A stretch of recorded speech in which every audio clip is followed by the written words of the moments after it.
Whatever happened to the American heavyweight? It seems at the current moment that the heavyweight division is being dominated by fighters fighting out of the UK, with Alexander Usyk perhaps being the exception.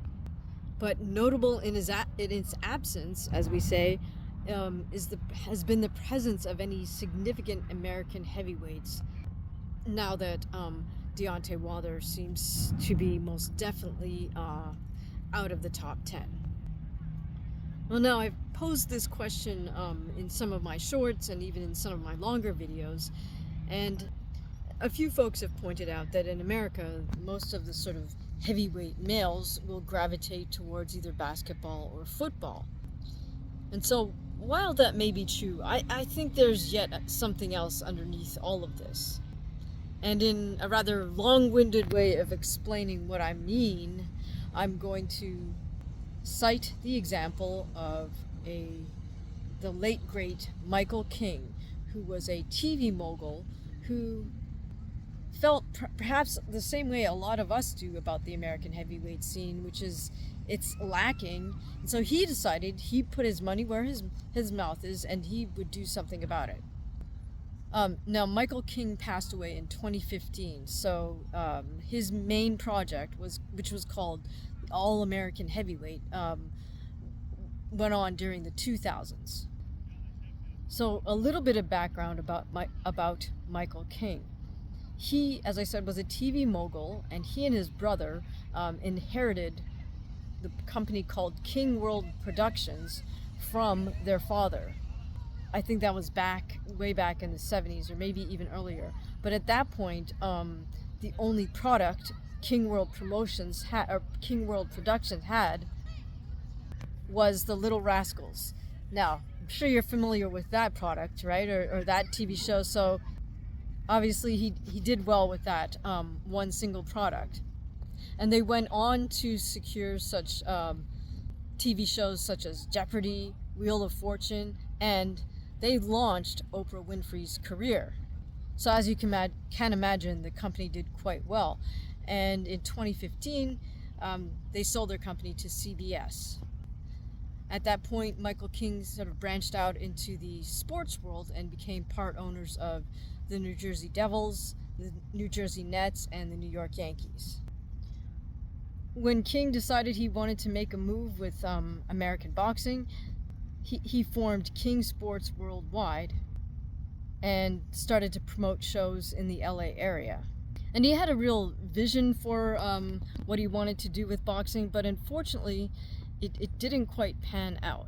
Now, one of the sort of main things Michael King did was he tried to partner up with USA Boxing to kind of nurture US amateur fighters, particularly the heavyweights, and then help them launch their pro career.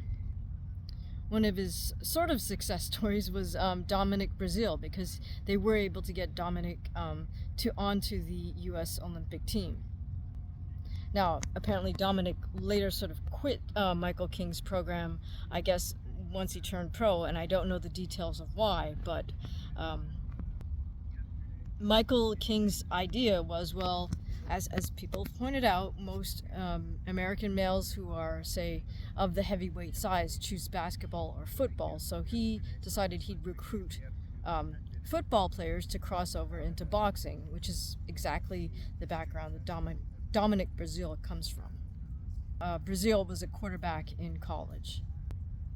Now, I do have a little bit of experience firsthand with Michael King's All-American Heavyweight program, in that I did accompany a heavyweight fighter to the facility that Michael King set up in Carson, California. Carson is basically a sort of big neighborhood within the LA area. And they established this gym that they called The Rock, and it was a huge facility. I think there was at least 3 boxing rings there, tons of heavy bags. It was just an incredible sort of huge footprint area of a boxing gym. Now, according to the fighter who worked out there, all these heavyweights that Michael King recruited had basically their whole way paid for, meaning room, board, lodging,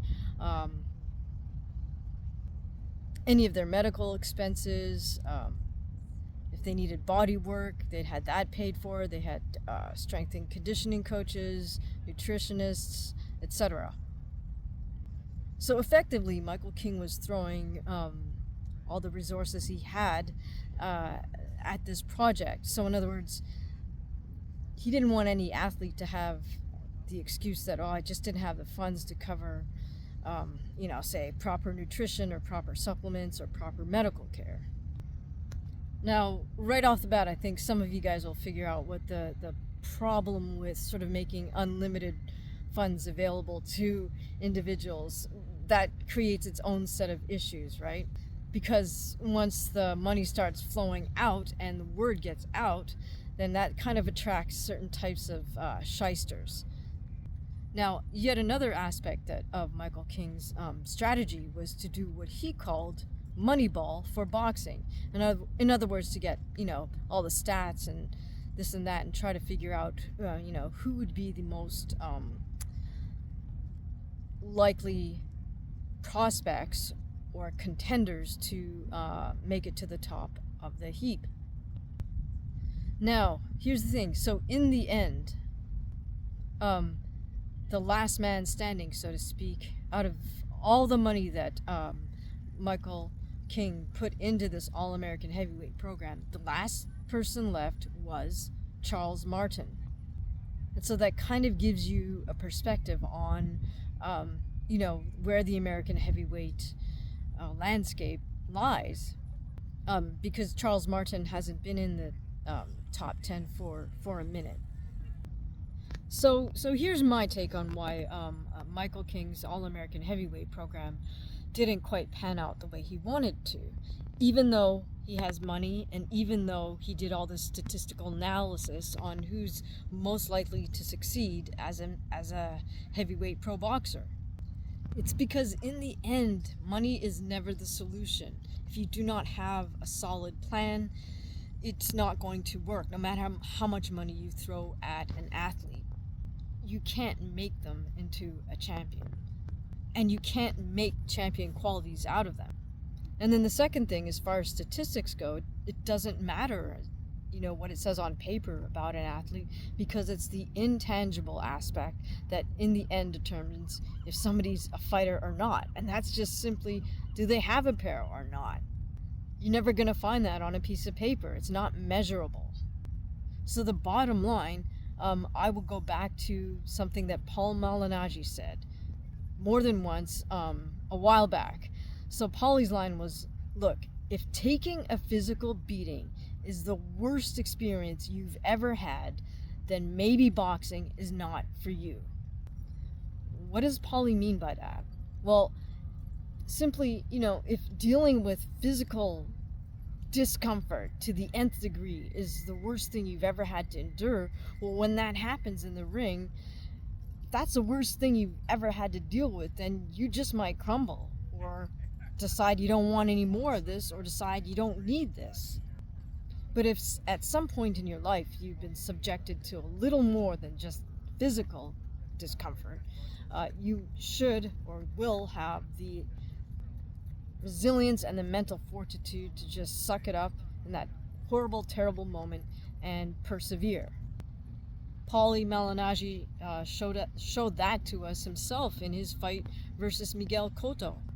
Now that's a classic fight. If you have not yet seen it, you most definitely should check that one out, because in that fight, Paulie's cheekbone got broken, and Miguel Cotto really did lay into him, but Paulie hung tough as nails, and he was always trying to win right up to the final bell. And even though Paulie lost that fight to Miguel Cotto, he gained everybody's respect, and that took his career to a whole new level as a fighter. And I think that just sums up exactly what Paulie was referring to when he said, hey, if taking the physical beating is the worst thing you've ever dealt with, then, maybe you don't want to do this. Maybe this is not for you. And that's exactly the problem with Michael King's All-American Heavyweight program, was everything was taken care of. There was, he tried to erase that so-called excuse of discomfort of not having the greatest food to eat, not having the most comfortable place to sleep, not having any adversity whatsoever. I mean, you cannot create a prize pig by treating a prospective prize pig as a prize pig. The prize pig's got to prove itself first. So bottom line is essentially these heavyweight fighters who were part of the All-American Heavyweight program simply lacked the cojones or the heart, or whatever you want to call it, that would have them persevere in the ring at a world-class level. And as I said, that's a quality that money cannot buy, nor can it cultivate. And it's also something that's completely immeasurable, and you'll never find, no matter what kind of Moneyball stats you run on athletes. So let me know if you remember any of the other heavyweights that participated in the All-American Heavyweight program. Tell me if you think there's any hope for American heavyweight boxing. And if you got some value from this video, please be sure to subscribe and hit the notification button. If you'd like to show your appreciation by leaving a super thanks or by heading over to buymeacoffee.com/